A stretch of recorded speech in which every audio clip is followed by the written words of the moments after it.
think my fire extinguisher did very much. But that was awesome! Yep, that was a little too much fire for Adam's little extinguisher. Tonight, this is something else. 3, 2, 1, and then hellfire. You just pull the trigger and wait for it to run out. It seemed to me like I was pretty much bathing Adam in his little house in fire. I don't think my extinguisher did very much because for most of that test, all I could see was fire enveloping my entire little house. And I was totally protected. It worked just like we planned. The safety precautions worked. Adam successfully survived 5 terrifying seconds inside a giant fireball. But as for an actual result, it's over to the high-speed footage.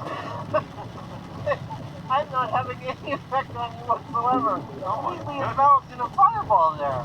It's like a mountain of fire rolling towards you. That is insane. I'm going to have to warn my mom before she watches this episode. She's going to think I died in there.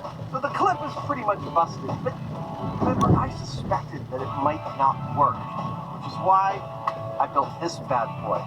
It's got a 1500 PSI high-capacity ball valve water-in feed to get the most amount of pressure and volume out of the CO2 cloud as I possibly can.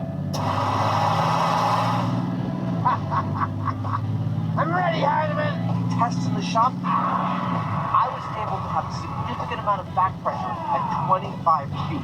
That really ought to allow me to push Jamie's fireball back where it belongs, away from my little house here.